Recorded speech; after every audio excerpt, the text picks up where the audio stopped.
ಕೂಗುಕೊಳ್ಳುವ ಕೋಟಿ ಕದಿಮರನ್ನು ನಂಬಬಹುದು. ಆದರೆ ಜನಸೇವೆಯೇ ಜನಾರ್ದನ ಸೇವೆ ಎಂದು ಚುನಾವಣಾ ಪೂರ್ವದಲ್ಲಿ ಬಡಬಗ್ಗರಿಗೆ ದೀನದಲಿತರಿಗೆ ಆಶ್ವಾಸನೆಗಳನ್ನು ಕೊಟ್ಟು ಕೊನೆಗೆ ತಮ್ಮ ಕುಚ್ಚಿಸಿಕೊಳ್ಳದೆ ಕಾರದ ಬೊಕ್ಕಸವನ್ನೇ ಲೂಟಿ ಹೊಡೆಯುವ ನಿಮ್ಮಂತಹ ಭ್ರಷ್ಟ ರಾಜಕಾರಣಿಗಳನ್ನು ನಂಬುವುದು ಬಹಳ ಕಷ್ಟ. ಗದ್ದಲಗಳು ಕಟ್ಟಿಕೊಂಡು ಮನೆಯಲ್ಲಿ ಕೆರಳಿನ ಘಟ ಸರ್ಪ ಬಂದು ಅವುಗಳನ್ನೆಲ್ಲ ನಾಶ ಮಾಡಿ ಆ ಮನೆಯಲ್ಲಿ ತನ್ನದಾಗಿಸಿಕೊಂಡಂತೆ ನರಮನೆಯಲ್ಲೇ ಇದ್ದುಕೊಂಡು ನನ್ನ ಸರ್ವ ಆಸ್ತಿಯನ್ನು ಲೂಟಿ ಮಾಡಿ ಇಲ್ಲಿಂದ ಕಾಲು ಕೇಳದಿದ್ದರೆ ನನ್ನ ಹೆಸರು ಉಗ್ರ ನರಸಿಂಹನೇ ಅಲ್ಲ.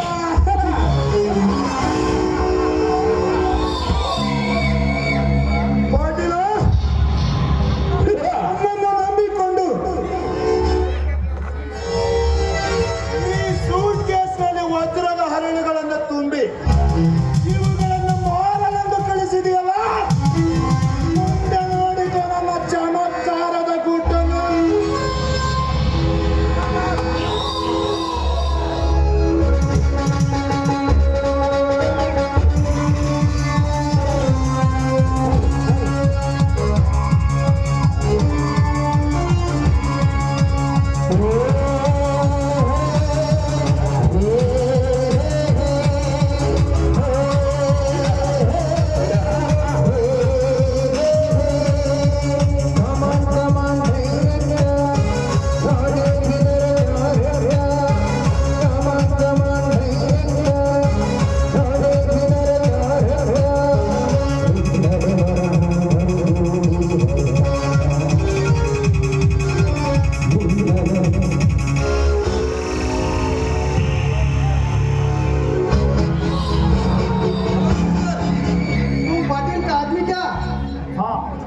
मैं पाटिल का आदमी हूँ.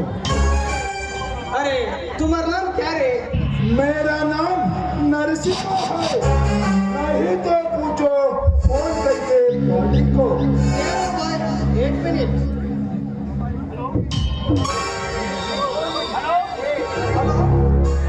नमस्ते पाटिल साहब, नमस्ते. मैं बात करता हूँ.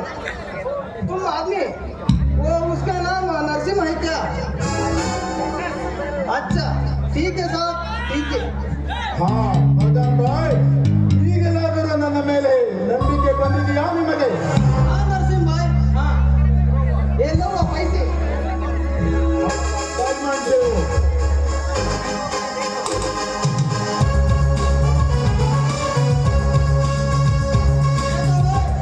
Okay okay.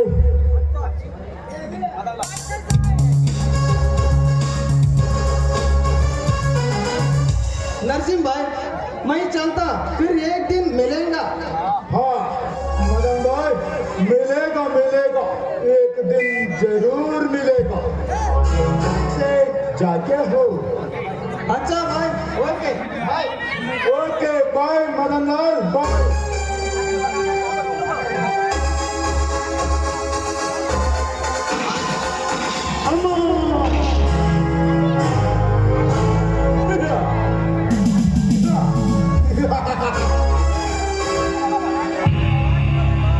सॉरी मदन भाई, सॉरी.